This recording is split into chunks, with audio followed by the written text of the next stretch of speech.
Hawaii is so, I mean, I know we're small, but out of the entire Oahu, we just happened to have an outage in Mililani 3 minutes into our summit. Gotta love the universe's plan, but I think it's a sign that no matter what challenges, right? Sarah's going to be talking about this, no matter what challenges, your mindset will think like, oh my gosh, right? Desanage reminds me, Karen, did you die? And my daughter and I say, we feel like we died. And then Desmond says, no, but seriously, did you die? No, I guess not. And I have all you guys here. So Sarah, thank you so much. Here is Sarah Rowlands' presentation, and she'll be up for some Q&A afterwards. A little backstory, met through another coaching program, and we became accountability partners when my Australia partner fell through, and we've been meeting. We used to meet once a week, and I still love seeing her sheep. You guys said sheep in the backyard. So I was just like, oh my gosh, there's sheep. And there's a black sheep amongst her white sheep. Sometimes there's bunnies. And, you know, people in Hawaii, I mean, I go crazy if I see a squirrel. You know, we're the only ones, they know that we're from Hawaii when they're like, it's just a squirrel. I'm like, oh my gosh, it's a squirrel. So picture tons of sheep in her backyard. And I just was lost in her sheep. And I thought, I need to make this woman part of my summit, not just because of her sheep, but she taught me just the mindset. I mean, I've never met a former Royal Navy officer who used to drive warships. She drove warships, guys. And here is her presentation. Enjoy. There you go. Today I'm talking to you about maintaining your center when the world around you goes crazy, because you deserve to have this skill, and you are not alone in finding it difficult. You can learn to be the still point in the storm, and you can hold onto your own power. You also provide a place of stability for your family and those around you. And it all starts with one very simple practice. I'm Sarah Rowlands, a mindset mastery and wellness coach and specialist in PTSD recovery. I've worn many hats, and currently these include military spouse, veteran, and mother.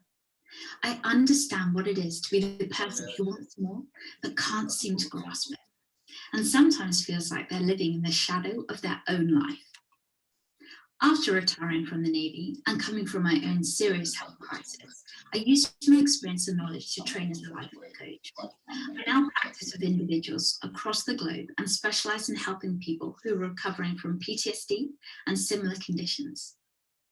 So the first simple step to maintaining your center is to begin cultivating the practice of self-acceptance.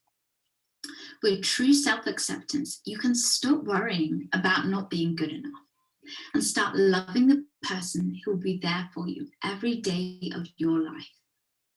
With self-acceptance, you can begin appreciating yourself as you deserve to be appreciated. When we're young and very impressionable, we make our map of the world and write our survival guide of how to get around it. We all encounter trauma in our life, and it doesn't have to be huge to have a significant impact. Because when we're writing our survival guide, we are making meaning out of everything.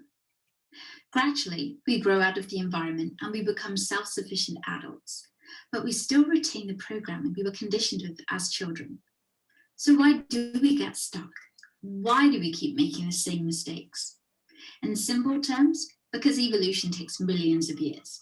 The logical part of our brain is the newest part, and we're still very primarily driven when it comes to emotions and reactions. Then, how can we stop being a subject to our old conditioned thinking? And how can we feel better about what we're doing? The great news is you can change it as soon as you get conscious of it. And like any worthwhile journey, it takes practice and commitment, but the result is life-changing. I now coach because I fiercely believe in the value and equality of every person.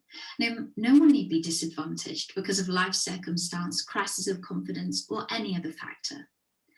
Everything is recoverable, and our ability to grow our capabilities is limitless. Everyone should feel free to speak their truth and not be subservient to conventionalism. Oh, so. Before joining the Navy, I was involved in charity projects across Africa and Asia. Immersed in different cultures, often with the poorer members of a community, it gave me a real appreciation of those basics, of safety, kindness, and freedom that all people desire. Then, serving as an officer in the Royal Navy for 10 years, I drove warships across the oceans and worked through many crises. And again, the core values of safety, kindness, and freedom were inherent desires in everyone I encountered. By the time I left the Navy, I had 2 children and I was suffering PTSD and burnout. Seeing a similar pattern in those around me, I was inspired to move into this profession. Working as a life coach, I help people grow when they feel at their lowest. The thing to remember is, you are not your mind, body, or emotions. They are parts of you. You are made of many parts, and in the same way a community is made of many people with many personalities. And once you get conscious of this, you start to choose who you bring along to each occasion and how to make the decision what will benefit the whole rather than the part that is shouting the loudest. Accepting yourself and all your parts without judging is the foundational stage of mastering your mind. Because once you can start to treat yourself with unconditional acceptance, you can start to live and manage yourself without suffering unnecessary emotional turmoil every day. For years, I really disliked myself. In fact, I hated myself. For every move I made, I barraged myself with negativity and criticism. I numbed the pain of alcohol and other addictive behaviors. I suffered and regretted my actions every morning, but by the evening, I was so exhausted and fed up, I'd start the cycle again, not even considering that my coping mechanisms were a key cause of my daily low moods. In order to break the cycle, I had to get conscious of it and what was feeding it.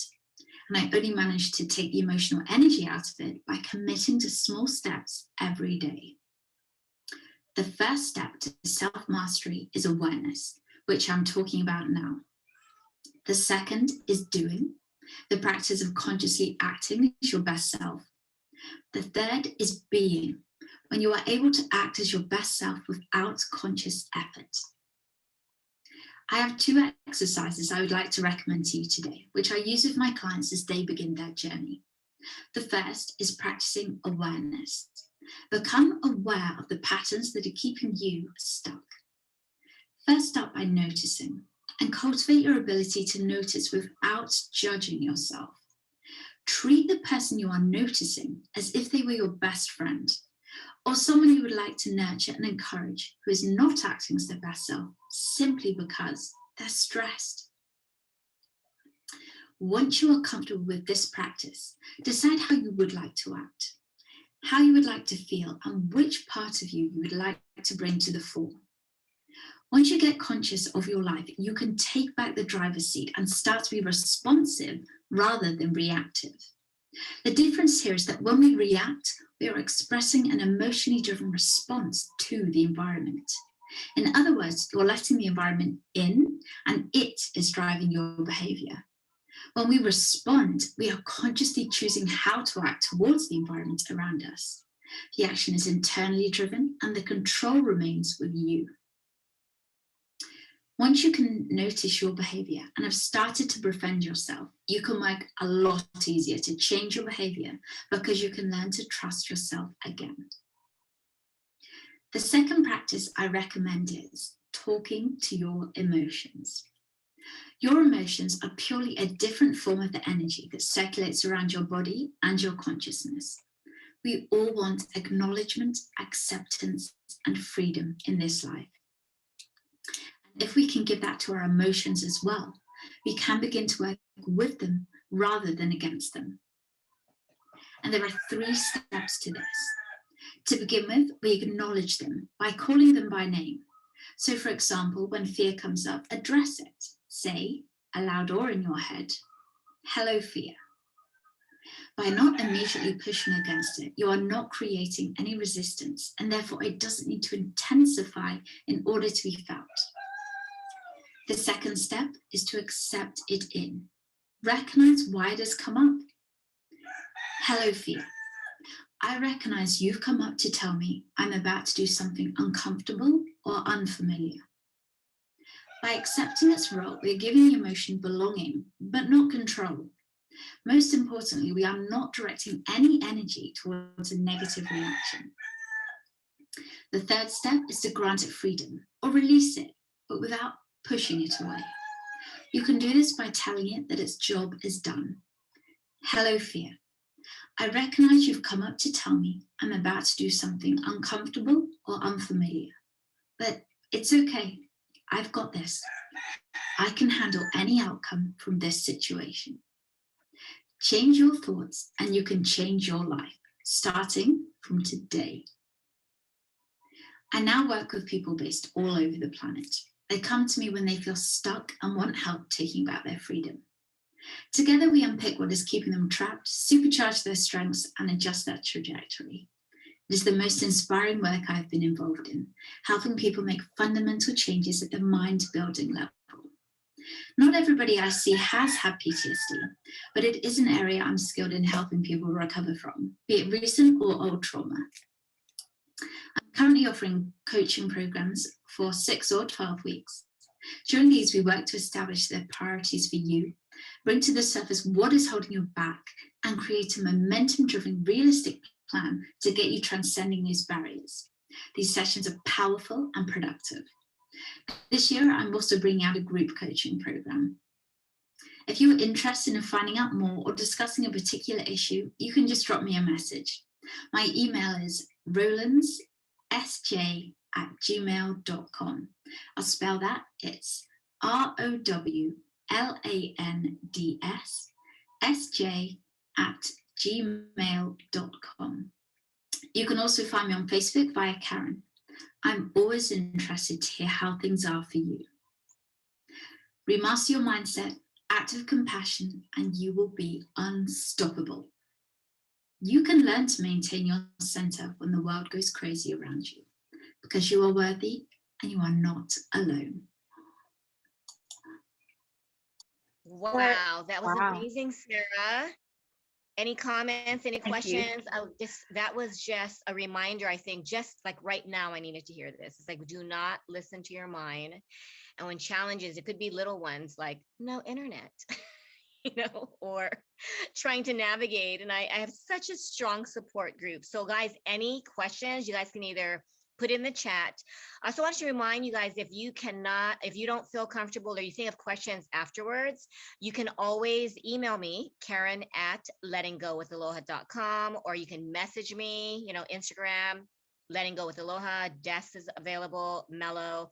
I encourage you to join Aloha Mindset Parenting and put your question in there. We will, if we are unable to answer questions during the summit, we will get back to you afterwards. But anyone have any comments or questions? I do, Sarah. I loved everything you said. Kind of the same philosophy I have with coaching as well. Question though, just because I know some of us are more familiar with this kind of way of thinking and how to change, where would be the first place that you suggest somebody who's just kind of jumping into this or just trying to make changes in their life, where would you suggest they start with learning how to love themselves? Thank you. I think that's an amazing question, because we hear so much these days about self-love and cultivating that. But I think particularly when you've suffered trauma or when you've been through a lot, sometimes you're coming from a place where you're sort of, you're far in the negatives, and you need to go through that neutral in order to get to the positive. So it's very hard to just believe in self-love if you don't believe that you yourself are worthy, and therefore we have to go through that neutral stage, I'm kind of calling it, of self-acceptance, which I've talked about today. So to begin to realize that you can accept yourself at the level of being, that just by being born, being chosen to be born, you're worthy of being here. And starting to, something else I talk to people about is treating yourself as you would treat, a friend or someone you love and want to support, or just, we don't often just judge people we see out on the street. Well, sometimes we do if we don't have to interact with them. But as you get to know someone better, you get to see kind of the causes behind their actions, and you start to feel that compassion. And if we can start to cultivate compassion and self-acceptance to begin to at least like and accept ourselves, then we can, bring that on to develop that true self-love that we all deserve and is ultimately what we're here to, to strive for. Does that answer it? Yes. Absolutely. Kim just said, love it, the awareness and acknowledging emotions. So true. I'm tough on myself, yet so forgiving to everyone else. And I'm noticing that's what I do. My daughter was just telling me this morning, I said, you know what? I don't know about the summit. And she goes, Mom, I think you have, it's like this worthiness thing. And it's so easy to tell others. But when it comes to yourself, how do you folks handle those moments when you think, I don't know if I've got this, either with your personal self or with your kids? I think we can be so, judgmental. And I think part of it is almost like the survival instinct. We have to survive as a tribe, and therefore you don't want to do anything that would intentionally ostracize yourself from the tribe. You've still got that primal brain going on. I also think some of it is cultural conditioning. Obviously, we can only evolve within the culture we've been brought up in, and particularly it's wonderful empowerment of women, but it means we're expected to do more, not anything different and more specialized. So I think we feel more pressure, and obviously the social media environment as well, where we just tend to put our best selves forwards, even not so much intentionally, but we always share our wins and our triumphs and the glitteriness of our lives far more than the difficult bits. I know probably most of us here don't have too much of a problem with being vulnerable when we need to, but it's not our natural state. Definitely. I like that you said that about the pressure of this perfect light, or I don't know if you said pressure. Sorry, I'm thinking of a conversation. I literally just talked with a gal in Holland about this, and she asked, all the way in Hawaii, do you feel as like a mother, or pressure to be perfect, or comparing with other mothers, because she said in Holland, she said, I feel that. But I think that's very true, and something very understated that we talk to our kids about not worrying about stuff like that, but yet we as adults, I think it's an underlying unstated thing. So I think that's so important to remind everybody about. We share the glittery awesome moments of life, the beautiful moments, the picture perfect moments, but I was just telling somebody else, like, I don't post pictures of me like sweeping the floor for the 4th time during the day kind of thing. So yeah, that pressure is crazy, and I don't think about it enough. Absolutely. And just to touch a bit more on relating, what I was talking about, self-acceptance to parenting, I think it's particularly important because we are, modeling all the time, and we, as you said, we tell our children, you don't need to worry about this, or like, who cares what they think? But the way that we act is so much more telling for how they're going to behave. Definitely. Can you share a quick tip? Because so I have family and I have friends who are veterans. And so I know, like in Hawaii, we have all the branches, and that people deal with PTSD. How can we show compassion and empathy towards someone, who doesn't know how to express that they're having a difficult time with their mental health? How can we create a safe place for people to feel like they can talk about these things? Because culturally, we keep to ourselves how we're feeling about our mental health, because we're afraid that people are going to judge us. Is there a suggestion for us to create a safe place for people? I think it very much starts with meeting someone on their level, or what they're comfortable with expressing at this time, because it's often, like a crazy, explosion that people don't understand initially what's going on inside them, and therefore they don't feel safe to express any of it.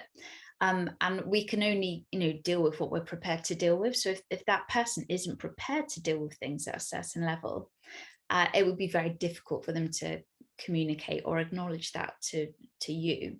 So to start with, just meeting them on their level, just being comfortable with what they're comfortable with. So if they're having a time where they find it hard to leave the house, or where they can go to the coffee shop but they have to sit right in the corner, just being like, do you know what, if you're comfortable with this for 10 minutes, then we can do that. And something else I find is, like, early on in the process working with people, is that they've often become very dissociated from their bodies.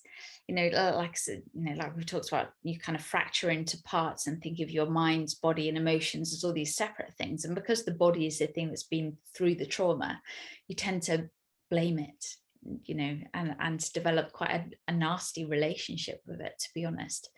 But bringing in the self-acceptance piece, when people start to do things which just involve the body more, only in small ways, it can be starting to appreciate a cup of coffee or go for a walk, and just be more aware of the sensations that are surrounding you. Those are just two things I'd say that at the very beginning of someone struggling.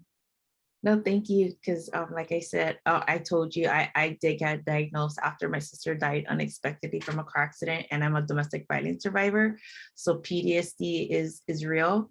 One thing I realized is I'm experiencing PTSD, which is called post-traumatic stress growth. And so thank you for what you do. Oh, you are most welcome. And it's wonderful to see you here today. Wow, thank you so much, Sarah. It's way past Sarah's bedtime, so I thank you so much for showing up. I wanted you to be first. What a great way to start our summit. So I understand if you have to go, but we are going to start our second speaker.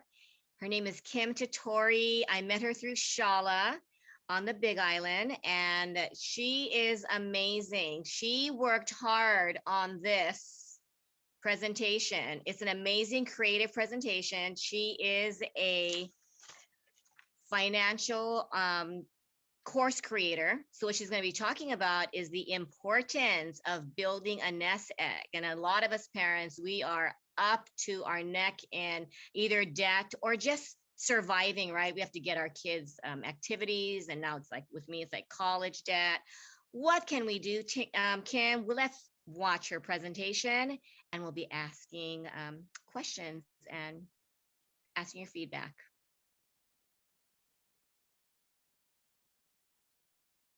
So we're waiting for the video to show. Kim actually spent last week in Disneyland, and I was so thankful that she made the time in the Star Wars store to promote the summit.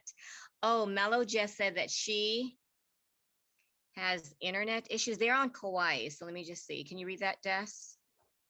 I don't want to touch my phone because I don't want to accidentally. Sorry, guys. Let me see if I can jump in.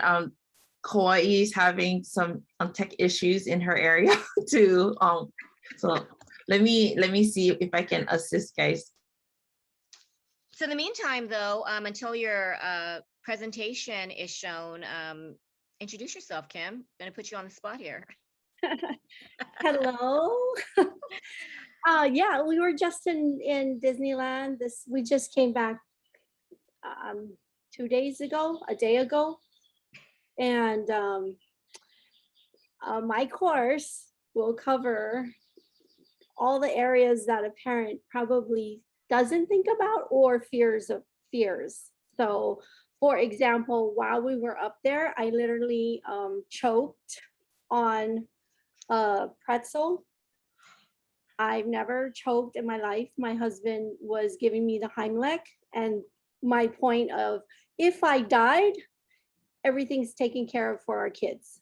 Everything's in place for our kids. But it was scary. I could not breathe. Hotel people were running to get me water, and it was a serious moment. But, it's those unexpected things that come up that you think about your children. You always end up thinking about your children and your family when it comes to the heat of the moment. So that's just one area I will cover in my course. I have a lot of stories to share. And so I'm excited. I'm passionate about it. I think I'm just at that age where I'm starting to see the benefits of the long-term planning, because my son is now in 11th grade. He's getting ready to go to college, very soon if he chooses. And we're ready. we've got $350,000 ready for school. So, and we have 2 boys, but it takes planning, it takes thinking ahead. And so instead of like dropping the money in the Vegas machine where you are like not gonna probably make it rich, drop your money somewhere else where it can grow. That's like, Well, thanks, Kim. And here is your video. It looks like it's going to be starting at any time. You're got $5. The goal for this training is to show you exactly how to use the brag method. It's the method I created for parents who want to understand the basics of a nest egg so they can start building one for their family. I'm glad you're here because I'm assuming you want to know you're doing something for your kids' future once they're young adults. And you also want to learn what you can do if something were to happen to you tomorrow. Drop that thought. Everything from your bank account to your home to your kids will be set in place. And you like the idea of a holistic approach for beginners, learning the importance of a nest egg, which then takes you to the next level of knowing what is best for your family and not getting lost in the ocean of information online, which sometimes is really not fun. Just so you know, this is not for you if you don't like free content followed by an insanely good offer. For the Pandemic Parenting Summit, if you're an action taker, then you will receive a list of 20 stocks that you won't have to pay full price for, and most kids know them. It's the same list that we used with our boys as they picked their own stocks for their own accounts. Okay, so who here has seen the TV show Friends? And I'm just wondering, who's your favorite character? For me, it's a 3-way tie with the guys. Let's say Joey, Chandler, and Ross want to have a friendly competition. Drop $50,000 into the bank account of the first parent who knows the options of a nest egg and starts investing for their kids. The parents that entered this contest, they're all great people, but they have different approaches on how they think they're going to win. Meet short-term Sally. She knows money is important, but she thinks she has a bunch of time to do this contest. So she takes a break and she walks around shopping aimlessly, thinking about her financial future. And she gets home and she realizes she bought all of this stuff. And now she's just going to put it in her closet with all the other things that have new tags. Trust me, I've seen that before. And, tired from overthinking and shopping, she orders food and she just chills on the sofa while she's playing an app, spending $1 here and $1 there because she truly is competitive and wants to win the game. This is long-term Lisa. She approaches the contest by diving in and researching all the choices that she can make now. She chooses to spend her time doing less expensive things that still make her super happy, saving for planned family trips and shopping only once in a while. And then with her savings, she starts investing for her little girl, and she slowly sees the money grow.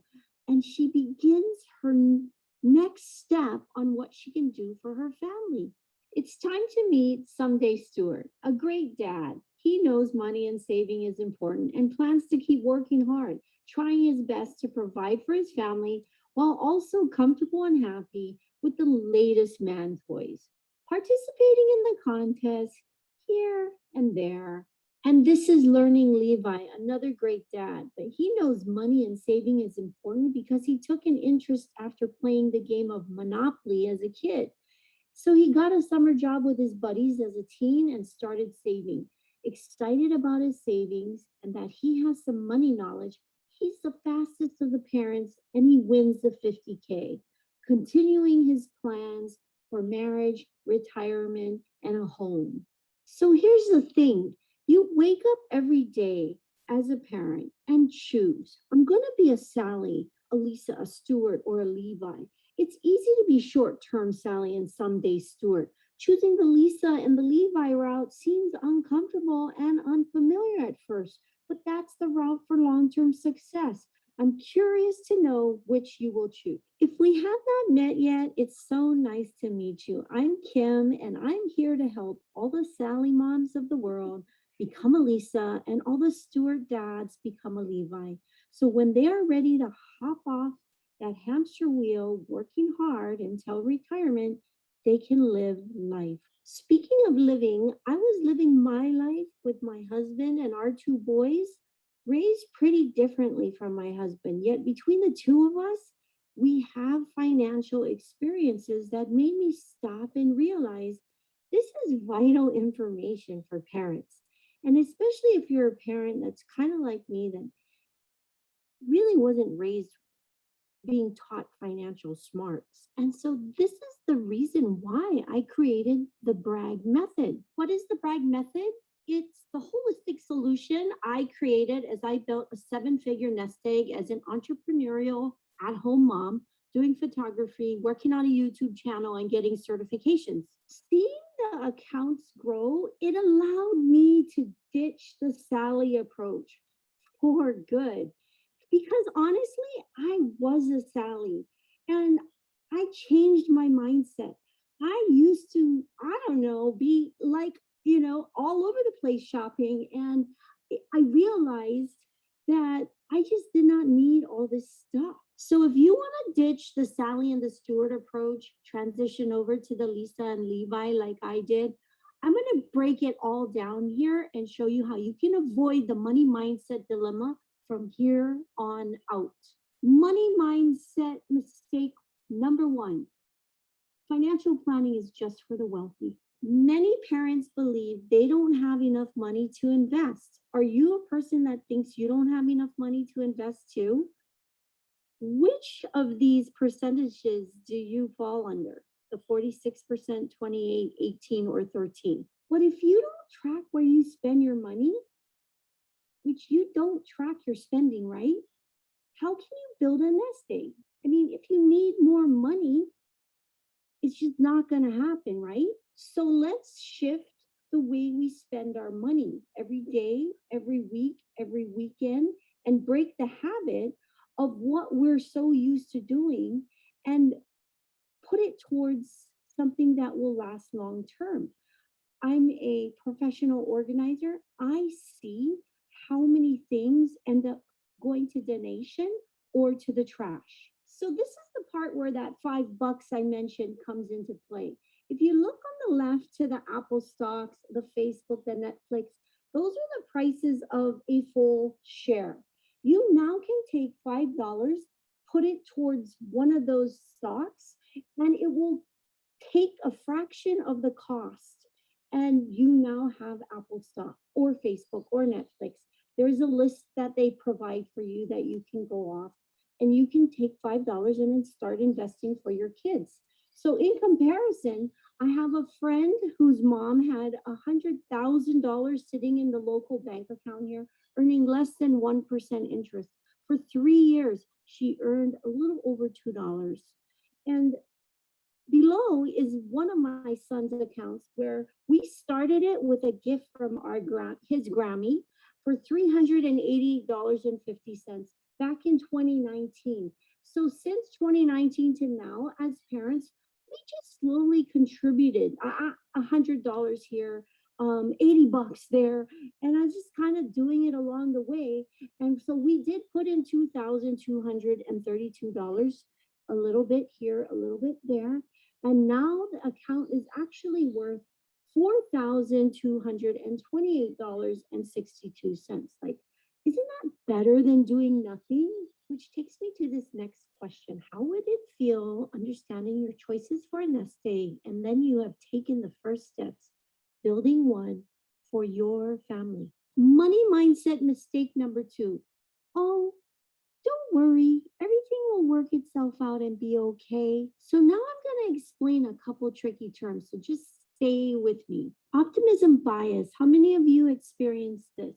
You're talking to somebody and they have a positive outlook on the future, even though the facts just pretty much say it's going to be dismal, and yet they tell you everything's going to work out just fine. And how many of you have done this one, planning fallacy, where you have the optimism bias perspective in regards to a project, and so you underestimate the time that you need to get the project done? Here's a visual I created to help explain the planning fallacy. So basically, here's a couple that has a little boy, And they underestimated how long saving for the future would take. And then their boy grows up quite fast. And so the parents, they overestimated how quickly they could actually start saving for the future and get things done. And it didn't really work. Things didn't really work itself out for this family. And the son finally goes to the dad and he's like, can you help me with college, dad? But it's kind of like too late because of that whole planning fallacy. I realize there's so many dynamics that come into play to why people don't hit their goals, but do you think planning fallacy is one of them? Take a moment here and take a look at these statistics. The point is, hoping, praying, and crossing your fingers usually doesn't work out when it comes to personal finances. Here's the last one, money mindset mistake number 3. Estate planning is for old, rich people. So we believe because we're getting started living on our own, we're young, we're healthy, we're vibrant adults, there's nothing to really plan because this is the age in life that we're working hard to acquire a savings and a home. And what the heck is estate planning anyway? When you don't have estate planning done, this is what can happen. Meet Lehua in the red and Brittany in the pink. The other day, Brittany got into a moped accident. She didn't make it, but she had a house and she had money that she inherited from her parents who had passed away when she was in high school. She did not have an estate plan done.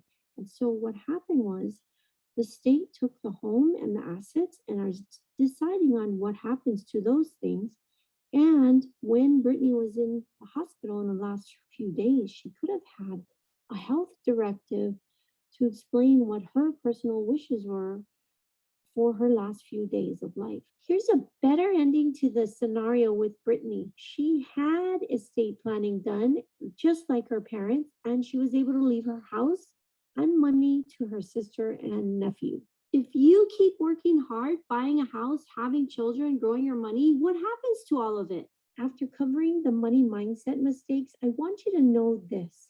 We are all brought up differently and with different teachings. And so if you're not where you would like to be with having a nest egg for your family, it's not your fault. What's important though is doing something to get there, whether it's with the brag method or somewhere else. For the families that want to learn and they want to start, I'm here to help. Which takes me to this breakthrough moment. You're the compass and you want to get to the money goal fastest.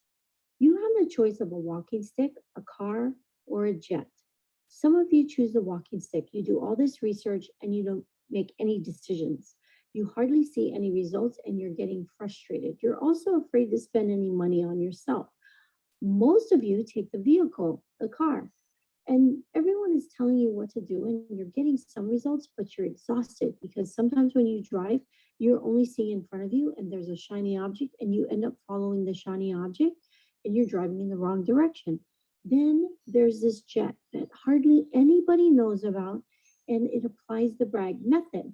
It eliminates your lost time researching, taking you straight to knowing your financial plan of action fastest. It's a bird's eye view of everything. There's no shiny objects. It's going straight to the goal. I know it's kind of crazy. We covered a lot, but I want to know which vehicle you want to use to get to the next level to change your financial outlook. The walking stick, the car, or the jet. So tell me before we do the big reveal of the brag method, who believes that they can start learning about a nest egg and not have a lot of cash to get your nest egg started? Drum roll, please. What I've been talking about this whole time, the brag method. Break down, reflect, assign, and grow. Okay, so part 1 is breakdown. It's easy to understand and it defines your nest egg choices. And if you don't know your choices, how can you even get in the game of building a nest egg for your family? Here's a quote by John C. Maxwell. Life is a matter of choices and every choice you make makes you. And here's that TV show Friends again. This is by Jennifer Aniston. I always say, don't make plans, make options. Number 2 is reflect and life coaching approach is implemented into the Bragg method. This shows how reflection helps you. It creates awareness, mindfulness, and self-insight. Then you can audit knowing yourself and your priorities before you implement change. And then you have accountability, which is responsibility of commitment. Reflecting is so important because if you don't reflect on your habits to make the changes, then you're wearing the Groundhog Day cap. Let's throw the Groundhog Day cap in the trash and use the Bragg method, because if you don't change your thinking about your money, you will keep repeating the same habits. Picture this, an exotic car, a hot dude, and he's looking at this hot chick, and he takes off in his exotic car. And at the end of this commercial that I saw, it says, "This ain't no one night stand, honey. It's a long-term commitment." But the commercial is for an exotic car. I loved that. And that's the same in regards to reflecting. We're on to part 3 of the Bragg method, assign, which means setting goals. Now that you know the knowledge and you've got the right mindset, it's finally time to prioritize and assign the nest egg choices that fit your family best. Here's a quote from one of my favorite guys, Jay Shetty: "Starve your distractions and feed your focus." We made it, everyone. It's now part 4, grow and take action. Moving forward on your decisions, you're going to have to decide who deserves your business to add those branches and twigs to your nest egg. Guess what, everyone? You now have confidence in the financial area of your life. The ball's in your court. And the Bragg method will teach you how to know if you're working with the right person. Everyone in sales loves a new client. And instead of having somebody hounding you for your business, you now get to choose who deserves your business. And you get to pursue who you want to work with. Here's another quote by Erin Hansen, which I love. "What if I fail? Oh, but my darling, what if you fly?" And here's one from a friend of a friend. "Whether it takes you 10 days or 10 years, the champagne still tastes the same." If you take away one thing today, I want you to know that you can start building your family's nest egg without needing a huge chunk of cash. The big question now is, how can you apply the Bragg method into your current financial situation and create a long-term nest egg for your family? You get to choose right now. You get to be a Sally who's aimlessly walking around shopping, Stuart who's super comfortable in the moment, or you could be money magnets like Lisa and Levi. It is time for you to stop doing nothing money-wise long-term and start taking action for your family's future. It is time for you to follow a method that takes the guesswork out of the importance of a nest egg and will help you to create your own path tailored for your family. That is what the Nest Egg Blueprint was built for, and it's officially open, and I'm so excited to have a solution for you and your family, which is a step-by-step easy way to get your nest egg started. Kind of like when your car battery dies and you need jumper cables and somebody jumps you, same thing. I'm going to show you a bird's eye view of what you will immediately get by joining the Nest Egg Blueprint. First, you'll get access to the Bragg method, the step-by-step path straight to building your nest egg.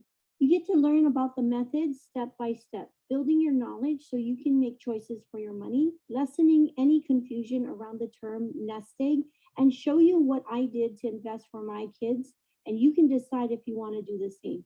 Gives you a parent-to-parent environment before working with other professionals.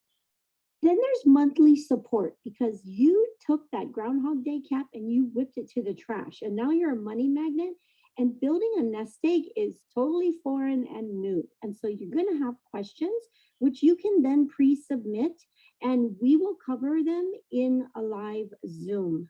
And then you get access to join the exclusive community group for the Nest Egg Blueprint, where you find advice, strategy, and new friends, because things get kind of crazy sometimes as a parent and you need somebody to lean on. And for those who are not into social media, this would be a platform outside of Facebook. And don't forget the fast action bonus for action takers in this summit that is hosted by Karen Gibson. I'm so excited to be here. It's the list of 20 stocks that you don't have to pay full price for and your kids know. and you might as well start getting used to looking at stocks. I'm super excited to offer this to moms and dads who are willing to participate as a beta student. If you're in and down with giving me feedback as you go through the course, then you will get the course at the amazing price of $149. Purchase by midnight Hawaii time within 2 days, September 21st, 2021. The question isn't whether this is worth your money, it's how much time will be on your side when you actually take action. Guess what, everyone? You made it. Pat yourself on the back. Thank you so much for being here in the Pandemic Parenting Summit hosted by the amazing Karen Gibson. I'm so excited to say the doors again are officially open for the Nest Egg Blueprint. And for beta students, I look forward to helping you with your family and your family's nest egg. You will get live Zoom check-ins, online community, the brag method, and what is true to my heart here is a parent-to-parent holistic approach. So the course begins on November 1st, 2021. If the link is here in the chat, test it out. If it's not, go to the nesteggblueprint.com to get started so we can make a difference for your family.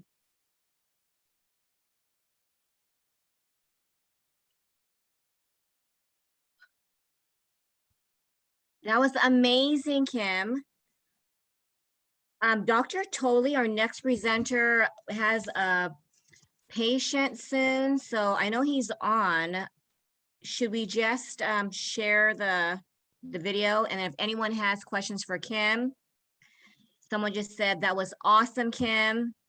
Yeah, I think you have just opened a lot of our eyes because many of us either are too optimistic or we just think, oh, it's on sale. We'll just, it'll work out, right? I think we've been taught it'll work out. I'm just signing off now. It's pretty late here. Look forward to catching you tomorrow. And that's Sarah from the UK. Karen, sorry. Recommendation. So since Dr. Tolly's here, did he want to share a brief word before we share his video since he won't be available? Yes, Dr. Tolly, are you here? Can you show? Oh, he's there. I can't. He says, Karen, yes, I can do that. Oh. Are you there? Hi, everybody. Sorry, I have no idea how the Golden Gate Bridge is behind me. Oh, there it is. That's okay. Yeah, that's just random. I'm in my office this morning. So yeah, unfortunately, I didn't realize we'd be behind, and I'm just bumper to bumper today. So I hope everyone does enjoy my presentation. It's on nonviolent communication. It's just probably the best way I know how to talk to friends, family about issues. The only thing is though, and I think I mentioned this in my video, it does sound a little bit canned where, oh, there we go. Where it does sound just like it sounds very scripted. But if you can kind of get over it a little bit, it can be really helpful. And yeah, it's one of those things where if you are looking for immediate change in people, it's not the quickest way to go, but it does work over the long run. It's just, you got to remember, if you're talking to an adult, you can't really, how do I put it? You can't really force anyone to change. But the idea behind it is you can make all of these requests, and if they can keep your values kind of in regard while you're kind of telling them what you need, you've probably got the best shot. So I hope everybody enjoys it, and yeah, that was a really cool presentation. I caught the last half of it. So thanks for having me, Karen. Thank you. Thank you Yep. so much. And we will be enjoying your presentation right now. If anyone has further questions, you can email me and I'll relay them to Dr. Tolly Amaxopoulos. He is the Hawaii Department of Education clinical psychologist, and we'll be watching his presentation here on nonviolent communication, how we can use it to end disagreements. I'm going to be talking about nonviolent communication, what it is, and basically how to talk to your friends and family from a needs-based perspective.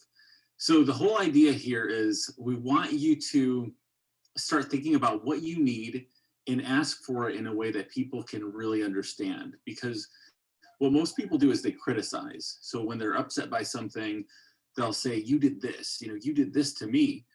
And whether it's a failed promise or an agreement or something like that, they'll, you'll make it about the other person just naturally. And what happens is when we feel criticized, we get defensive. So rarely will someone say, yeah, you know what, you're right, I did that. They'll be like, well, you did this to me. So Rosenberg came up with this beautiful model where he talks about a way to talk to people and explain what you need and then make a request at the end. So the idea is it's broken up into 4 parts. So you've got your observation, your need, and your feelings, and then your request. It could be something really simple. For example, let's say your kids had an agreement where they were going to wash the dishes one night or walk the dog. You would simply just, instead of saying what most people would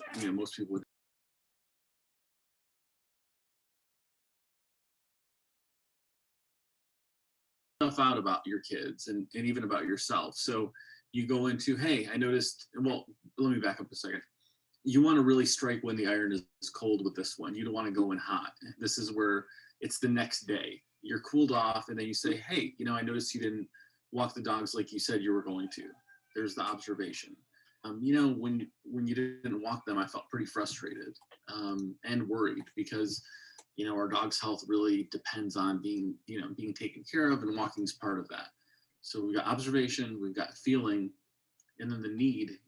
And now the needs here, I've got a couple listed, as you can see. The needs are really based on what's going on for you. So you might really need to feel that your family's cohesive and efficient. And that's when you say, it's really important for us to take care of what we need to take care of, and that we work as a team and we can depend on each other. I've got a need to kind of feel like we're taking care of one another. Would you be willing to set a reminder on your phone for tomorrow or tonight to walk the dogs? And there's the request. So the idea is that you're not telling anyone what to do. You're just telling them, hey, here's what you said. Here's how I feel about it.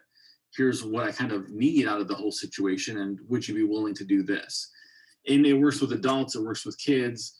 And now I've been doing this for a little while, where it's not uncommon where I will have a patient come back and say, this does not work. It is not working. There's no way this is going to work. And I hear that pretty often. And, I'll kind of go back and say, well, how did you do it? And I don't want to assume anything, but I kind of usually have a feeling that it's probably not done in 4 steps. Because if it is, it's so it feels so canned to say it. It just feels so rehearsed that people just don't know how to respond, because there's no criticism in it. It's just people are kind of stunned when you talk to them like this. And if they're not, then we've got another issue. They might be just really reactive, and there's no way to get through to them in some ways. So in that case, you have to keep doing this sometimes for months until they kind of settle down. So in other words, when you're probably going to be a little hesitant to talk to your family like this, that's normal. But what I really recommend is keep trying it, and when people tell me it doesn't work, we go back over it again, we explore it, and then I kind of describe why this takes so long. Just people don't think in terms of needs. We think in terms of, oh my God, my boundary's been violated. I've got to do something. I've got to save face, or I've got to set a boundary. And people just don't respond well to that. Even if they're in the wrong, they're usually tempted just to, actually tempted is kind of the wrong word. It's almost reflexive that they're going to get defensive about it. So I really encourage you to talk through this thing. And honestly, this could take months to get someone to slowly understand what your needs are. I've worked with parents before where, they've had their kids on drugs and they're furious, understandably, right? And then when I get them to talk about what their boundaries are with kind of this framework, the kids are pretty responsive, because it all talk, I've heard things like, and this is kind of common, is, hey, I'm really disappointed, that you got caught using drugs and you're getting kicked out of school. I'm just extremely frustrated about that because, I had this need to see you successful. And when I was younger, I almost got kicked out of school too. And I don't want you to end up like that. And usually that kind of level of self-disclosure of like, oh, I've been there. I've seen just a million kids' heads are like, wait, this, you can relate to this in some way. And that can normally kind of get them back down from their, high horse of being really defensive. And kind of start to get it. But like I said, this stuff takes a while. It's not an overnight project, and you might have to have many of these conversations before you see kind of some radical change. And the book title is really called Nonviolent Communication. I recommend it to almost everyone just because it's so good to think about what our needs actually are in different situations instead of just reacting and reacting and reacting, and then getting in these cyclical relationships that probably don't serve anybody, right? And in some ways maintain kind of a level of chaos that's just not very productive. So anyway, I hope you've enjoyed my presentation, and I hope it's been helpful to you. I'll see you folks next year, hopefully. Take care. I've been practicing that, guys.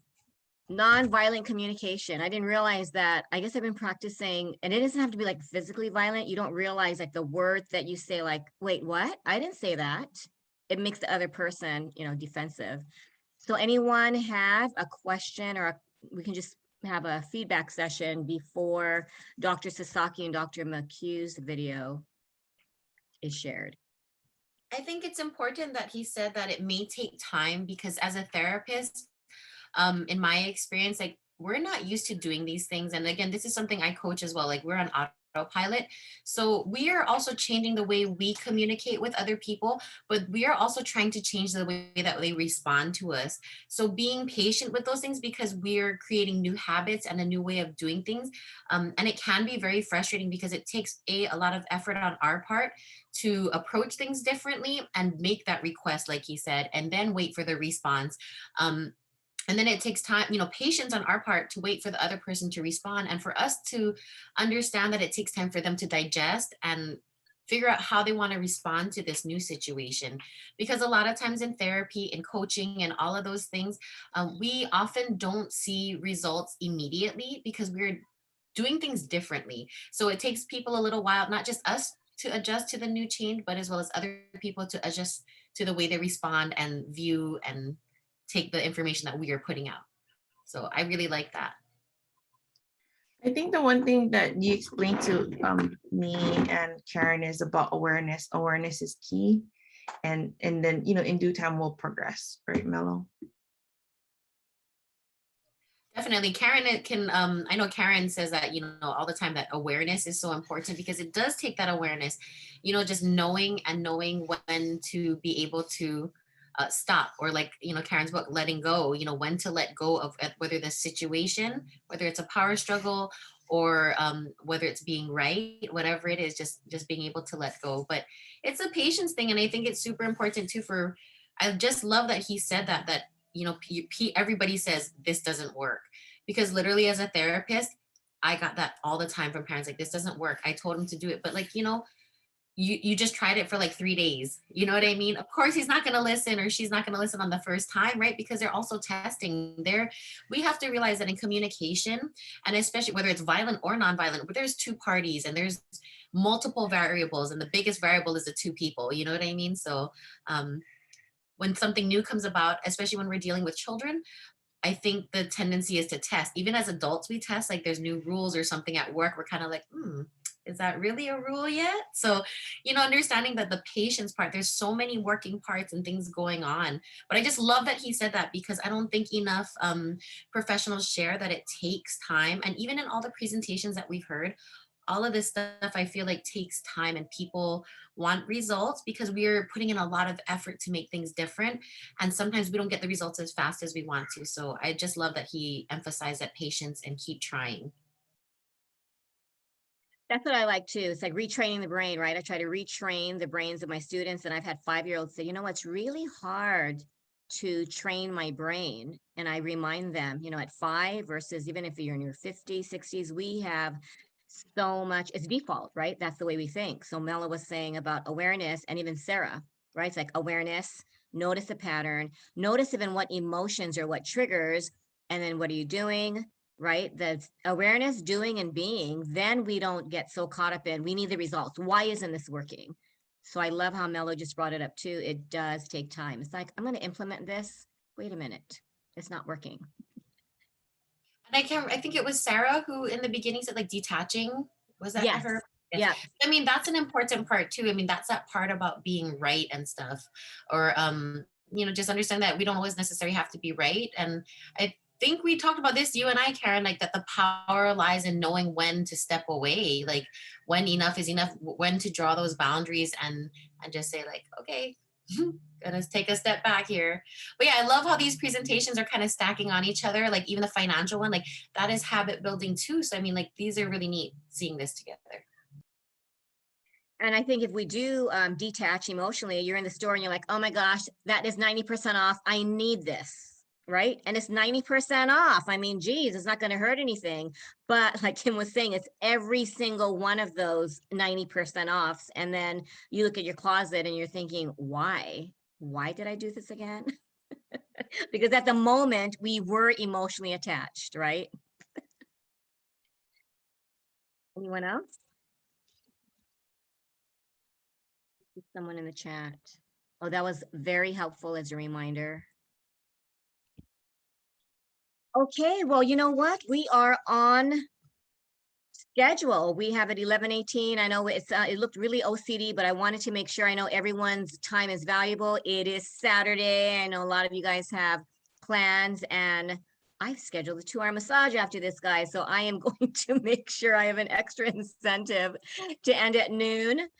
We have 2 amazing psychologists. Dr. Sasaki graduated from Iolani, and she works with Dr. McHugh. And what's interesting is that they work with Olympians, they work with professional sports people who actually have to pivot and transition, but they also work with parents, physically there, children, parents, and how do we even practice parenting 101 since there is no, who has the manual? As a parent coach, I'm realizing I have to invent the manual and then modify it. And it depends on the parenting style. It depends on your background and how you were raised. So let's dive into Dr. Sasaki and Dr. McHugh. They are from California. And their presentation, I think, is about 15 minutes. So they are foregoing.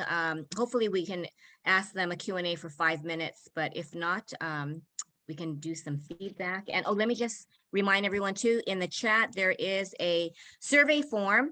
So after Dr. Sasaki and Dr. McHugh, we will end with Melo. And we would love for you to complete this form to help us. I think we will be doing this annually. Did you notice Dr. Tolly said, hey, see you next year. And I think we will do this. I didn't think it's going to be an annual, but I love that idea. We will be putting this form out today and tomorrow. If anyone is unable to fill it out today, we can also email it to you. So here's Dr. Sasaki and Dr. McHugh, Parenting 101.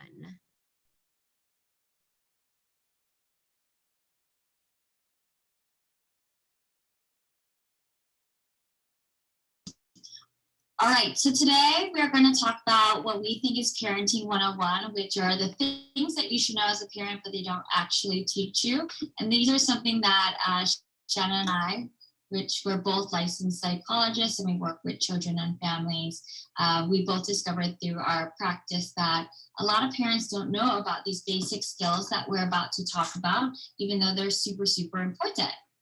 So while we're teaching parents the basic parenting skills, we always start with what we call PRIDE skills. And PRIDE is an acronym that stands for praise, reflect, imitate, description, and enthusiasm.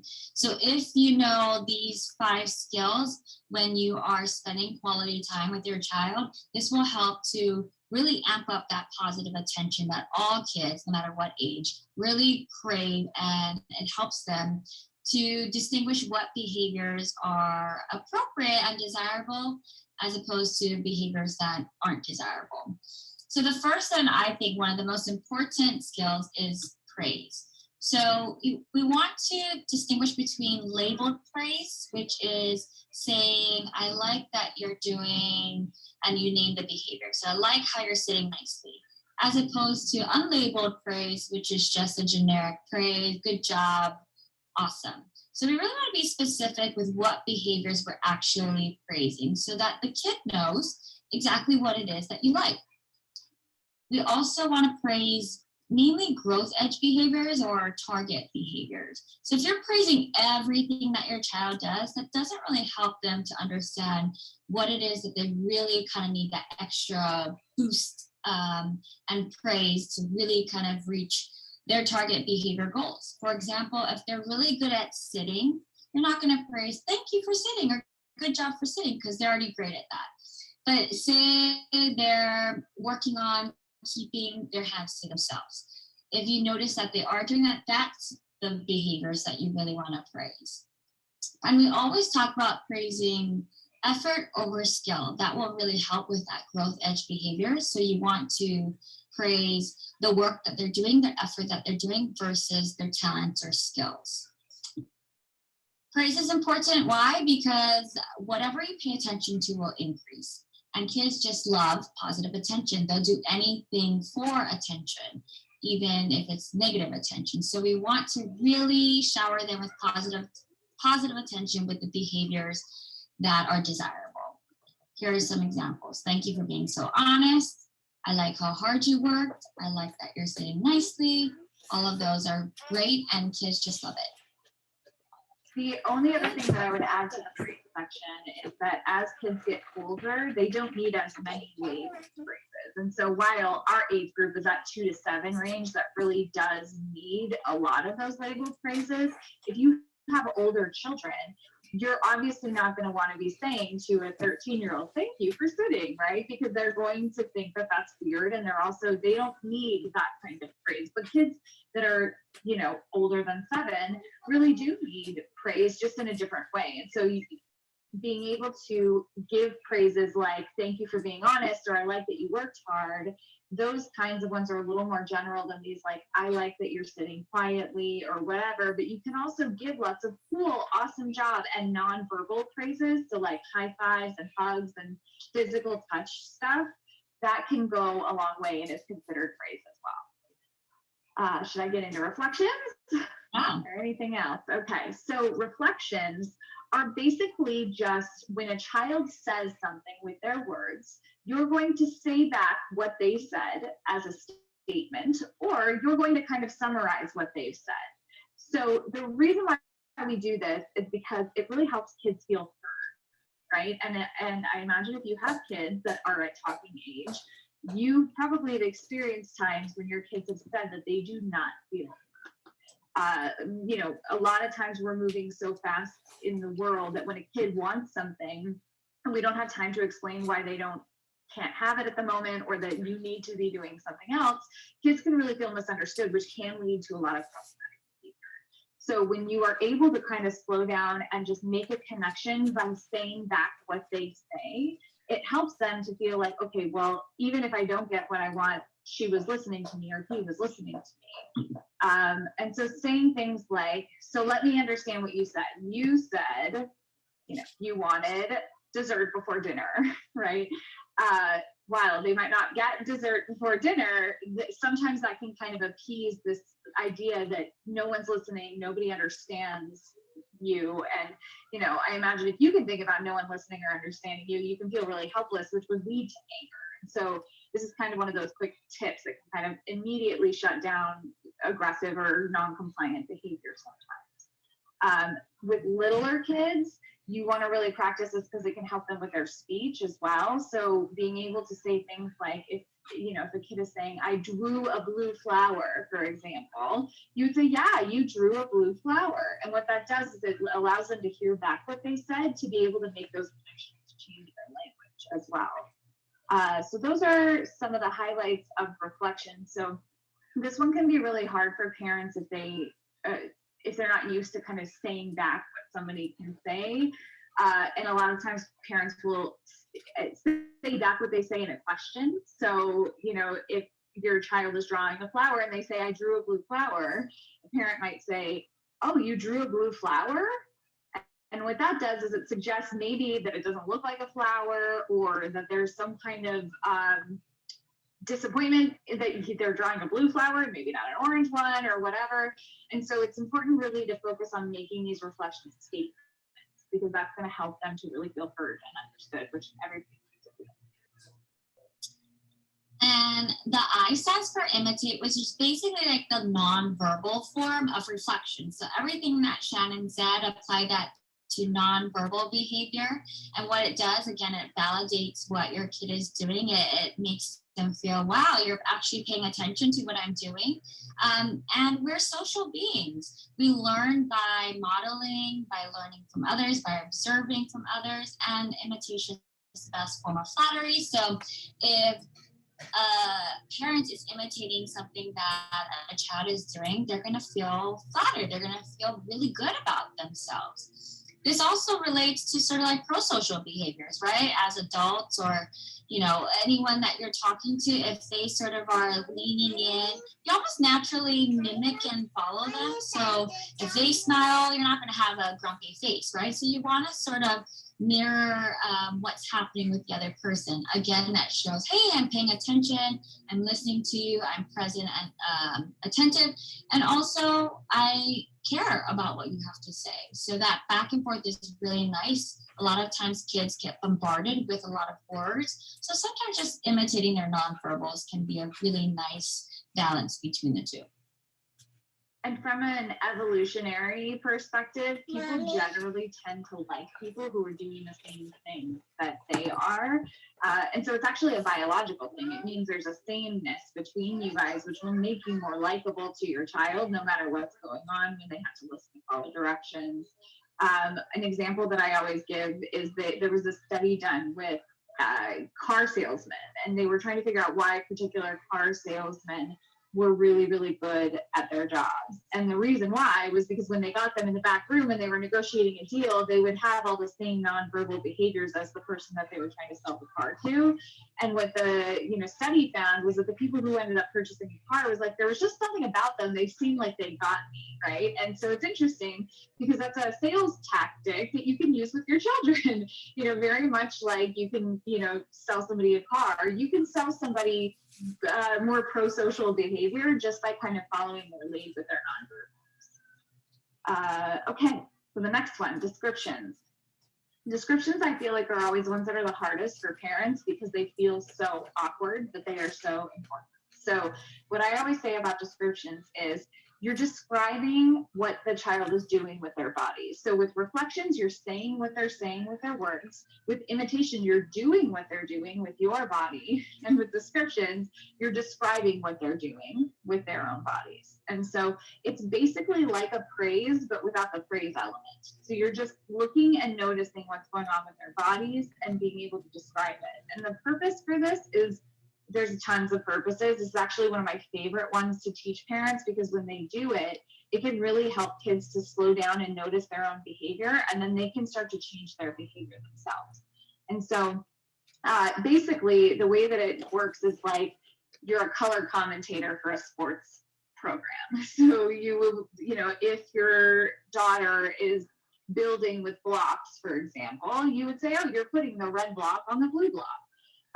If they're kicking a soccer ball, you can say, oh, you just kicked the soccer ball to me, right? So it's literally just saying what's going on with their bodies and giving them a descriptor so that they know what's going on with their bodies. Because for the most part, we don't really know what's going on with us a lot of the time. And so especially kids, they don't know what's going on with their bodies and they can't really connect with their actions and their feelings and their thoughts and all the things that we kind of get better at as we get older.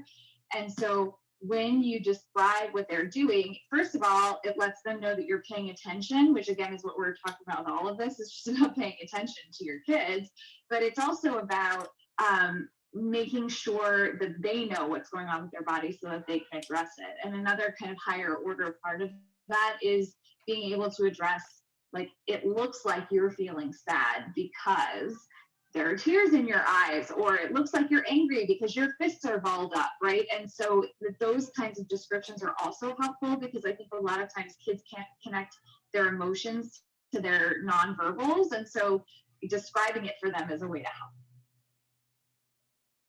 Yeah, I love that. One time too, you said that they did a study where parents were describing, like their kids drawing a tree, and their tree came out way more detailed and more robust and rich compared to the parents that didn't do the descriptions of their kids drawing, right? Something like that. Yeah, and I actually love that study. It was part of the parent-child interaction therapy book that we get a lot of this information from. What the science is showing about parents using descriptions is it slows kids down enough to really put detail and intention behind their actions.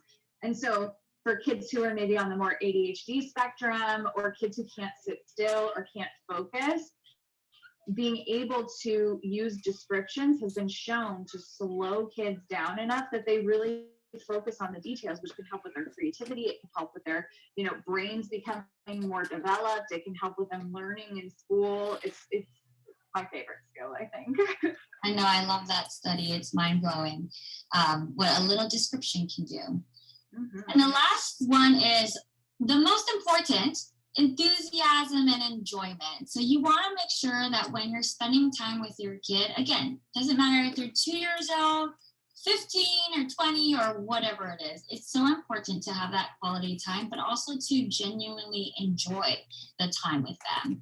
Because kids know when you're faking it, kids know when you're not present, and kids know when you're angry or stressed or whatever it is, where they soak in all of our emotions. And so really making sure that you're also in the right mind space to be able to just kind of let the day go, whatever stressors happen throughout the day, just kind of have that boundary of letting it go and just being with your kid and enjoying it. If that means finding an activity that you also enjoy, like say they really like Legos and that you just cannot get into it, maybe finding a compromise of, okay, well, but I like tiles, or I like drawing, or I like building together.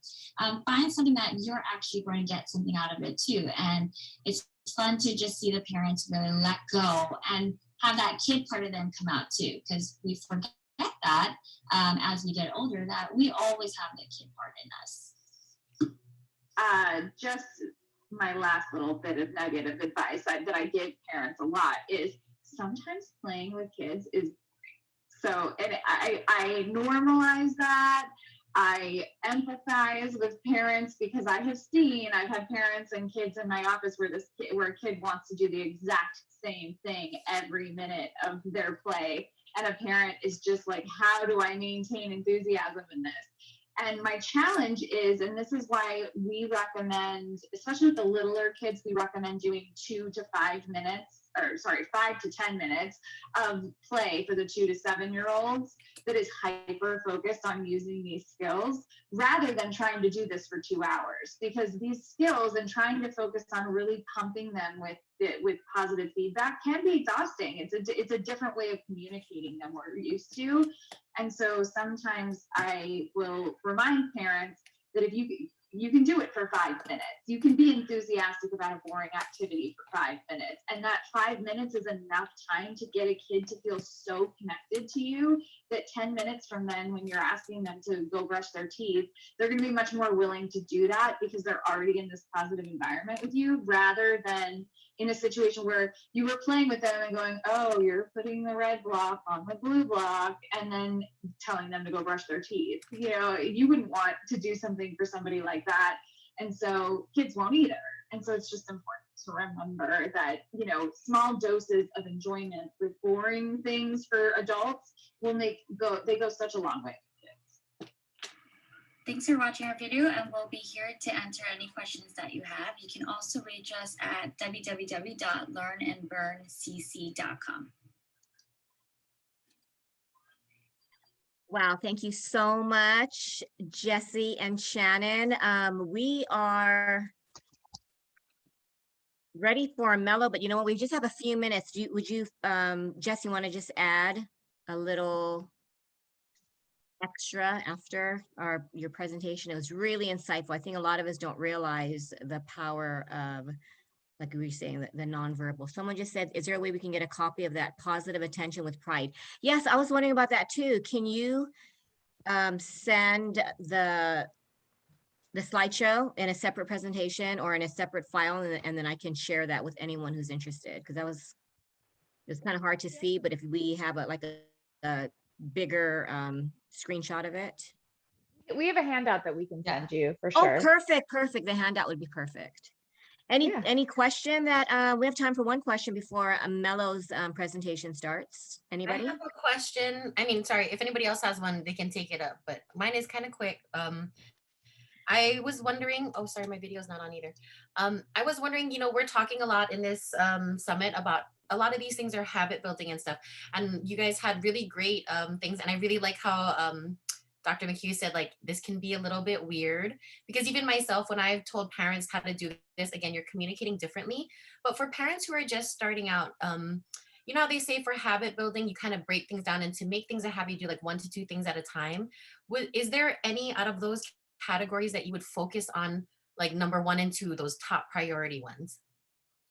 That's a If really they good can't do all of them, question. that's why. You know what I mean? Like if a parent maybe just really needs like that step-by-step kind of one little chunk at a time, what are the top 2 that you would really emphasize that parents use? Do you want me to go, Jesi? I think we probably have the same answer, but you can go. Yeah, I would say, okay, so this happens a lot because what we do is we teach all 5 of them and basically say, these are the things that I need you to do. And it is really hard to, first of all, remember all of them, but also be able to do them all to mastery. And so usually what happens is what we will do is have people when they're practicing 5 minutes a day, be able to focus on one of these at a time, because they all are so interconnecting. But what I would say is if we have to choose one, labeled praises are one of the ones that's the most effective in helping kids understand exactly what you want them to do. So I would say that that's probably one of them. And also I think even just rewatching myself talking about behavior descriptions, that's the other one that I would do, because behavior descriptions are basically just a labeled praise without the praise part. It's telling the kid what you like that they're doing without using a praise. And so those are the 2 that I would recommend usually. I don't know, Jesi, if you have any other ideas, but but again, the thing that I kind of always stress is at 5 minutes a day, you can practice each one of these. And then the goal is to kind of just have them be a part of your new language going forward. Yeah, I would definitely say labeled praise is up there because kids love attention. We have this saying, whatever you pay attention to will increase. And a lot of times the squeaky wheel gets the oil. And so we're paying attention to all the negative behaviors because we want to fix it. We want to address it. And so focusing on the positive behaviors and praising that is just a whole different way of looking at your kid and interacting with your kid and focusing on desirable behaviors. And labeled praises can also help build growth mindset, focusing on effort, praising that versus praising talent or abilities. It's more about praising the process. So there's so many good things that could come out of labeled praise, and just really helping them to connect the dots of what it is you actually are praising rather than the generic good job. It's great job. Trying really hard in that quiz that you did. And that will go such a long way with your kid. Yeah. Wow. Don't you wish you would have known all this prior to today? I was gonna say, where were you when I became a mom 14 years ago? I'm telling you that we really feel energy flows. Sorry. Yeah, right. No, right. We really feel like I always say, even people who have 14-year-old kids, I always say, like, this is so important for anyone. And we've been trying to find ways to get to people before they even have kids to be able to teach these things, because it is so fundamental that if you know these things going forward, then you can really manage so many things that pop up at 5 years old that we end up dealing with. And we would love to have people not come to us, right? Like, that's the goal. So you know what, though, I'm glad you mentioned that too, like intervention, like people having children. But I mean, this is also useful if like for anybody who doesn't have children, which I think pretty much everybody here does work with children, but it's also useful in adult communication as well. So I mean, I appreciate that all of this information, like I would keep thinking about it like at the kid level and the adult level, and I appreciate that I can use it at both levels. Yeah, we always say, like, when parents are learning this, they can do the pride skills with each other to improve their relationship of, oh, thanks, honey, for taking the trash out, or whatever it is. And everyone loves praise and to feel good and to feel like they're getting saturated attention from their loved ones. Definitely. And you know what? It can still, it's not too late, even if you have, like, I have a 19-year-old and 25-year-old, and my relationship has changed. Recently, they've been saying, you would have been a totally different parent if you had practice. But, you know, we learn as we go. And so I just love having this great reminder from, you know, Dr. Sasaki and Dr. McHugh. I mean, it's just, I think we know it, but just practicing it, because we tend to react, right? When you're emotionally triggered, and then you think, oh no, I shouldn't have said that. But creating those habits. Thank you so much. I know you guys are super, super busy, so I really appreciate you being here on a Saturday, and thank you. And so I look forward to, you can email me the, is it a guide? Yeah, it's like a PDF. Yeah. A PDF, perfect. And then anyone interested in it, I'll email it to you. So you can email me Thank at you so Karen much for having us. Thank Yeah, you. thanks for Thank you having so us. much, Jesi and Shannon. And we are, oh, from Kim. Yeah, I want that PDF, please. You know, we Great. might, yeah, I'll just make it available too on Aloha Mindset Parenting. It's a parenting group that Melo started, and we have lives every Thursday at 10:30 a.m. Hawaii time. So we are going to be sharing that PDF there as well. Thank Okay, I'll send it you. to you right now. Okay, thank you. And now Thank we you. are, thanks. We're down to the last presenter. I cannot believe how fast. And my husband decided to give me his hotspot. So now I'm on, that sounded weird, didn't it? I'm on a laptop, but I am glad that everything seems to be going okay. I'm glad we're having a lot of positive feedback. And we are going to be hearing from Melo. Mom, I just cannot imagine, toddler to teen. I think she has shown, she's taught me a lot, right? As a therapist, as a success and mindset strategist. She's a sales and marketing director for Coach V, and she actually helped a lot with these graphics and helping me promote. So all of you folks here, I know a lot of you guys helped promote this summit too, so I really appreciate it. And here is Melo. Let your kids run wild. No rules, no structure, no chores, no expectations.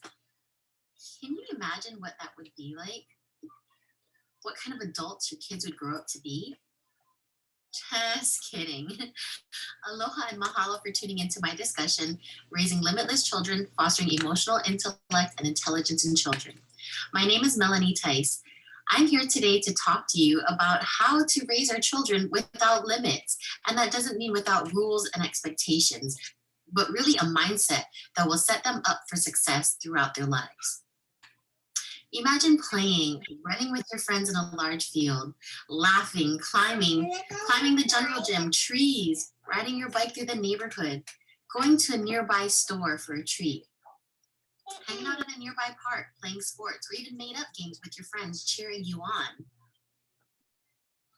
Remember brainstorming the logistics of creating a parachute, strapping a sheet to your back, and jumping off the highest possible place you could find, usually the top of a sofa? Remember that broom that became a horse, that box that became a boat, a race car, ship, or truck. Remember that tiara that made you feel like a real princess, or that tea set that made you feel like you were having a real tea party. Remember that time you gathered every nickel, diamond, penny, or even sold your most prized treasures as means to obtain the current object of your attention, a new bike, a new toy, a new game, a new pet? Now open your eyes. Do you remember that feeling as a child where anything was possible? You believed the saying, the sky is the limit. If you do, this is exactly what I'm talking about in terms of limitlessness. You exercised one of your higher faculties, imagination. Human beings are born creative and curious. Have you ever seen a baby learning to crawl, walk, or climb, or fitting a shape into its respective space give up?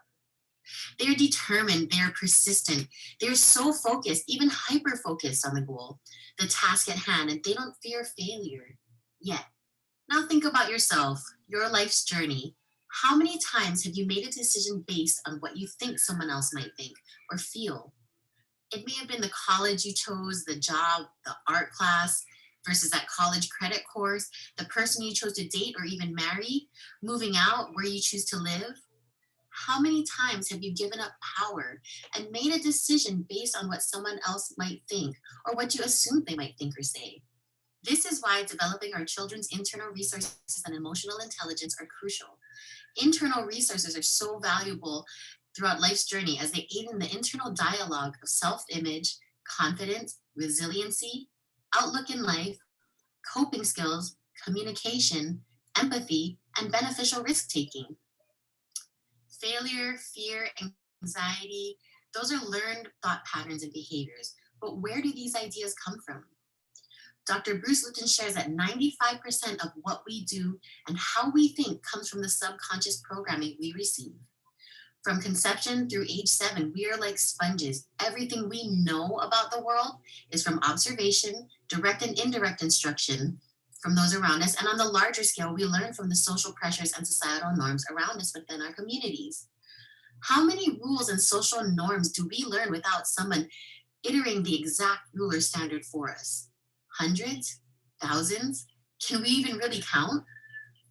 During these crucial years, our paradigms are developed. Our sense of self-confidence, our perspective, and general outlook on the world, the life we live, the people around us, these programming and paradigms are loaded into our brain and our lives simply by living and reside in our subconscious mind. 95% of our doings come from pre-existing programming. Only 5% of the time are we making conscious decisions and choices in our world.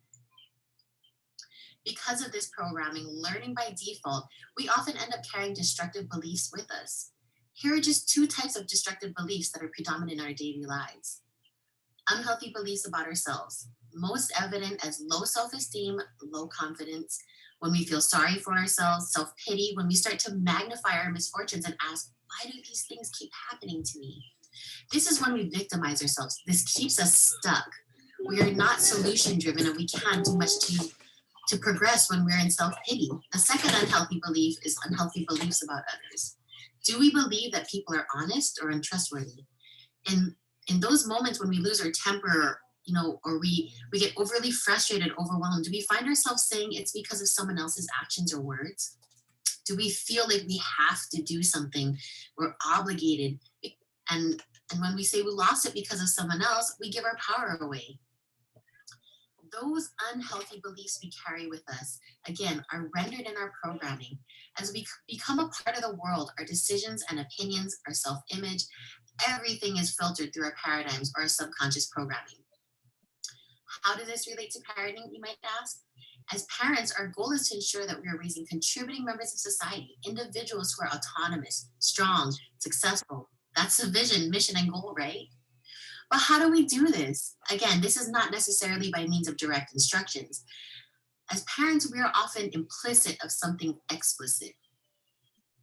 How often do we see our child performing a task and we're like, stop, what are you doing? You can't do that. What were you thinking? You know better than that. Why did you do that? Or why did you choose that? Remember those things I mentioned, failure, fear, anxiety? Because of our goal and our mission and our purpose as parents, to raise autonomous, successful little people, we inadvertently create dichotomies and constructs for our children by creating the idea of failure, which contributes to those feelings of fear and anxiety. Raising kids is a big deal, a big responsibility. We are more than we like to admit worried and stressed about how our kids are going to turn out as adults. But what about the here and now? You may be saying at this point, well, that's not what I meant to do. Of course not. We want the best for our kids. It's really just an unfortunate byproduct of being a concerned parent. Because we are at a higher level of consciousness and awareness, we have life experience, we often transfer our expectations, our fears, and our worries directly to our children. Now, I'm not saying we shouldn't have standards, and expectations for our children. These are vital in creating the structure and goal attainment for a growing child. But let's take a different view for a moment. Those simple reactions that I mentioned above, why did you do that? They make our children question themselves. Why can't they do that? They just did. What were you thinking? Obviously not the same thing as us, the adults, the parents. You know better than that. Do they really? Why did you choose to do that? Well, they're on autopilot. And hey, they're kids, they made the most logical decision possible. These are the seeds of question that cause our children throughout their lives to be wary of judgment, failure, perceived or not. These manifest behaviorally and emotionally as low self-confidence, low self-esteem, fear of disappointing others, fear of failure, and not to mention increased risk for mental and emotional health issues such as anxiety, dysthymia, depression, major depression, postpartum depression, and even substance abuse and suicidality. All of these keep our children feeling at a deficit, keeps them locked in the hierarchy of parents and adults know more, and they're inherently inferior forever. You're the greatest teacher your child will ever have. We have to ask ourselves, what kind of memories do I want for my child? Every moment we have, positive or negative, leaves an impact on our children. Which of those make a deep impact is unknown. So by practicing mindful parenting, we're able to maximize the positive impact we have on our children and foster those soft skills that are so valuable in life. How can we do this? This is without a doubt assuming a great deal of self-awareness and self-responsibility. After all, we are reprogramming ourselves and in turn, the way we parent and interact with our children and reprogramming our children's paradigms. Sometimes this means as parents, we need to heal from past traumas and learn to love ourselves. I must emphasize that as parents, our mental and emotional health is important. Chronic stress, mental health stressors, and environmental stressors cause anxiety, stress, and depression in children as well. So a little PSA here for self-care, because mentally and physically healthy you means a happier and healthier child too. As parents, what are we looking for in our children? Are we looking for things that we appreciate, or do we look for mistakes? Do we find praise in mistakes and failures? Do we teach our children how to shift their perspective and learn the power of choice, to choose to learn and grow from obstacles, challenges, and adversity? Focusing on and encouraging the positive aspects will teach our children to operate from the inside out. That is, showing our children kindness even when they make mistakes or fail. Kind words, encouragement, helping to be that teacher of what self-reflection and self-dialogue looks like. These are expressions of kindness, which makes children feel loved. When we are loving or appreciating our children for their grades, test scores, homework, the college they got into, or their job, we're teaching our children that the outside world, our positive results, are the only measure of success. We are failing to teach them that success comes from the inside out. Listen, there's no instruction manual for parenting. We do the best we can with what we've got. And really, we don't know what we don't know. But now you've listened to this presentation and you've gained a little bit of awareness, which is an opportunity for both you and your children. Give your kids what you didn't know. Let go a bit. Allow them to make mistakes for growth. Let them learn from actually experiencing something, even when it's hard for you. Hug them, smile at them, hold your tongue. Let them experience unconditional love. Give yourself and your children the gift of being there, of the gift of time. Forgive, apologize, say I love you more, create loving memories. Teach them they are important by following through, listening, creating trust. Do what you say and say what you do. Own up to what you don't. If you change your mind, say so and why. Create understanding. Foster confidence by supporting them and encouraging them to be themselves, to be true to themselves and their nature. You're risking everything by standing still. By indecision, every moment that passes is gone, so make the most of the present. If you're not planting seeds and watering the garden of your child, you are ensuring that absolutely nothing will happen. Choose to lead a limitless life and in turn, raise your child with a limitless mindset. Thank you.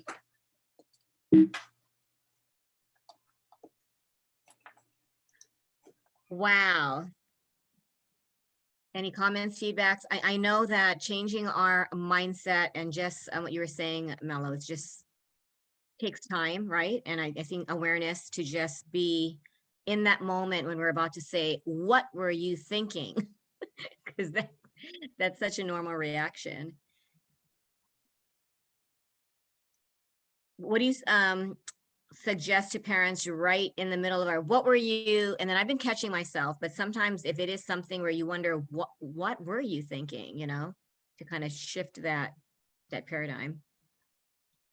I mean, ask yourself what you hope to get out of that answer. That's Because true. odds are it might not be something you want to hear. It might not make sense to you. It might even infuriate you or frustrate you even more. So you have to ask yourself, what is your intention in asking that question? Do you really want to know the answer? Do you genuinely want to hear their thought process and the reason they made that decision?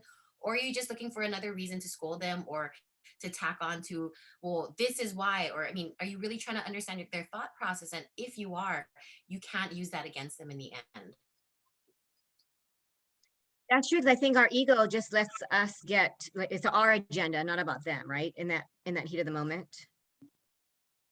Oh, for sure. Anyone else have comments or feedback for Melo? I had a question. As far as, like, with your teenagers, because I noticed that I have a 14-year-old. As they get older, they're trying to, gain their independence and whatnot. As far as like engaging with them, he just doesn't like to share how he's doing. Like when I pick him up from the car, right? I try to engage, but do you have any tips for us trying to connect with our children as they get older and they try to, like when we were little, we were their heroes, and then as they get older, they're like, I love you, but I got my friends now. Like, do you have any tips for teenage parents? I think that's a really difficult one because I'll be honest, I still struggle with that. One thing that's helped me though, and it was just kind of by default, is my position working in the middle school. So for my kids at that time, especially my oldest, I was a cool mom. Like all of his friends thought I was cool, and like all of the naughty kids that I worked with thought I was like the cool. They're like, oh, I mean, they recognize my son because of me. Like, how's your mom? Like they don't ask him how he's doing. So for me, that was like a little bit of like street cred there for me. But my kids are the same, like especially my boy, he's 16 next month. How's your day? What are you looking forward to this week? So I mean, I force him to talk, and sometimes like for my 13-year-old, I have to go in the friend zone, but I caution people when doing that because like you need to keep clear boundaries of where you're a friend and where you're not a friend. So I also make it very clear that like, dude, you can tell me, or I always emphasize too, if it's something touchy where they're fearful, I emphasize like, I might be mad, but I won't be mad forever. Like I hope that you can trust me enough, to tell me something. And I just remind the kids that like, if I'm not the person that they can talk to, that I hope that they do have somebody that they can talk to besides, me for an emergency situation. But yeah, that bonding thing, especially with boys, I force my son to come out with us, like family days, like, oh, we're going beach. And I always ask as an option, and maybe I'm thinking about this out loud. Maybe I'm asking the wrong questions. I shouldn't create an option, but I'm like, oh, you want to come beach with us? And he'll be like, oh, no, I'm good. I'm gonna stay home. I'm like, oh, you don't want to hang out with us? Like, I was like, and I remind him too, though, that I've got 2 years with you before you're out on your own and you can make your own decisions whether you want to be here with us or not. So I said, since you're 16 or 15, I'm like, you're going to come and you're going to spend some time because I'm going to miss you when you're choosing your own thing. And he comes. I mean, he doesn't balk too much about it, but yeah, I think it's just knowing when to force them and knowing when to let them just be like, oh, cool. You want to do that? See you later. Thank you. I mean, like we only go out like once or twice a week because he just goes to school and come home. So to me, it's like, hey, we only go out once or twice a week, so it's not a big deal. Thank you. When I had a last comment, my daughter, Jess knows her, Chelsea, sometimes she just wants to do things even on special occasions. So it's Christmas and she says, I want to go to the movies by myself. We're like, it's a family event. Well, I don't want to do that. I'm going to walk to the town center and watch a movie. And we're like, okay. And it's taken a lot to respect her decision because, especially when it becomes a special holiday, I put so much pressure on it. Must be like together as a family. We're going to enjoy it no matter what, and then you realize we've done that. And the whole time she's like, family pictures, everyone's smiling. And she's like, and then you realize, okay, maybe I shouldn't have forced it. So I think it's a challenge, you want to include them, but yet if you're forcing them, then, right, like Melo was saying, what is our objective towards the end? So, wow, guys, sorry. I'm sorry. I think too, especially with younger kids, I mean, because Des originally asked like how to connect with them more. That's one way to connect with them more, to by forcing them. I mean, not like literally force it till it becomes a power struggle, but knowing when, and this is something like my husband struggles with as well, is how to keep a balance between keeping it friendly and fun, and I'm serious, and like, no, like, and being more open and stuff. So it's a difficult balance. Even as a mother, I'm just kind of like, I just said the wrong thing, like ruin the moment, so. Oh, I've been doing that lately. Ruin the moment, ruin the moment. And then lately it's like, do I have a choice? Do I have to go? And then you notice if you say yes, she actually listens. And then when you see them having fun, right? They're resistant in the beginning. And then you think, okay, I didn't mess up. She is having fun. Or if she's not having fun, you know what? It's okay. Because that's the mom thing. We want them to be happy. We want to prevent them from being sad or upset or, and we can't control their reactions. And hence, this is Hey. we're having this amazing pandemic parenting summit. Karen, I just wanted to say on behalf of everybody, happy birthday. Thank you so much for sharing your birthday with us to launch your first ever summit. And we're excited because tomorrow we're coming back again if you guys are able to. If you guys look in the chat, we have a form. We would love your feedback for a survey. 2022 is around the corner. We're probably going to do this again. And if you'd like to come back, please, keep in contact. Karen, can you type in your email in the chat? And definitely. Thank you so much, everybody. Mel, did you want to share with them about the Aloha Mindset yes. group so that they can update them? Yes, anybody who's still here, please join the Aloha Mindset Parenting. We have a Facebook group, and as Karen mentioned, we do weekly Zooms on Thursday at 10:30, and we cover a variety of topics.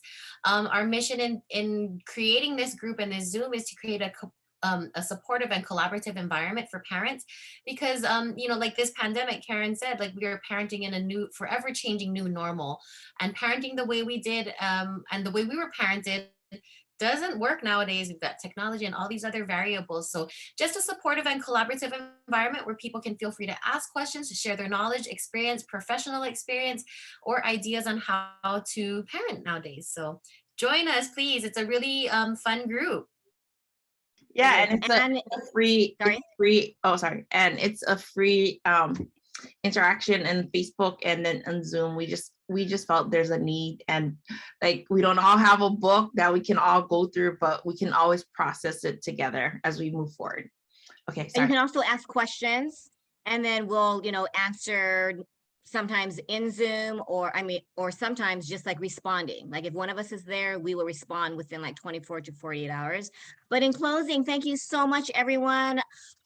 Despite the technical difficulties, we did this. Thank you. And I just want to just do a little preview for tomorrow. We have Jeff Martin from Toronto, Canada. You guys, you have to see him. He's best-selling author, but also a law enforcement, 15 years, father of 3 sons, motivational speaker. We have Kim Minch, Texas, founder of Real Life Parent Guide, who is also a parent coach. Stacy Kunihisa, National Distinguished Principal of the Year 2019 from Kanoalani Elementary School, right near Milani. And Rina Yukowski, she's not going to be here physically, but she's from Israel, memory coach, and she has given me 3 memory exercises that you guys can practice with your family, and we might do a few. Hopefully we'll have, I'm sure Melo and Des will do it because they have to. I'm just kidding.